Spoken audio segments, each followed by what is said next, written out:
முன்பகை காரணமாக ரவுடி ஓட ஓட வெட்டி படுகொலை. சென்னை கொருக்குப்பேட்டையை சேர்ந்தவர் தினேஷ் என்கிற ஸ்வீட் தினேஷ். இவருக்கும் இதே பகுதியை சேர்ந்த பிஸ்கெட் சந்தோஷ் அப்படின்றவருக்கும் கடந்த வருஷம் செப்டம்பர் மாசம் கஞ்சா வாங்குறதுல ஒரு தகராறு வந்திருக்கு. இதன் காரணமா அடிதடி ஏற்பட்டு சிறைக்கும் போயிட்டு வந்திருக்காங்க. அப்படி இருக்கும்போது ரெண்டு பேருக்குமே அந்த முன்பகை அப்படின்றது இருந்திருக்குங்க. இன்னைக்கு மாலை கொருக்குப்பேட்டை ஏகாம்பரம் தெருவில் இருக்கிற ஒரு மது பார்ல ஸ்வீட் தினேஷ் இன்னைக்கு மது அருந்திட்டு இருந்திருக்காரு.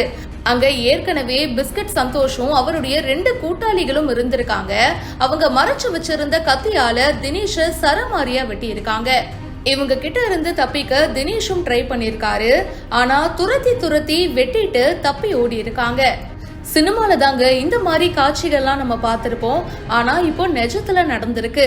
உயிருக்கு ஆபத்தான நிலையில மீட்கப்பட்ட தினேஷ் அரசு ஸ்டான்லி ஹாஸ்பிட்டல்ல சிகிச்சைக்காக அனுமதிக்கப்பட்டாரு. ஆனா அதிக அளவுல ரத்தம் வெளியேறிய நிலையில தினேஷ் இறந்து போயிருக்காரு. இத பத்தி வழக்கு பதிவு செஞ்சிருக்கிற கொருக்குப்பேட்டை போலீசார் வழக்கு பதிவு செய்து தப்பியோடிய ரெண்டு பேரையும் தேடிட்டு வராங்க. முன்பகை காரணமா ரவுடி ஓட வெட்டி கொலை செய்யப்பட்ட சம்பவம் கொருக்குப்பேட்டை பகுதியில பரபரப்பை ஏற்படுத்தி இருக்கு.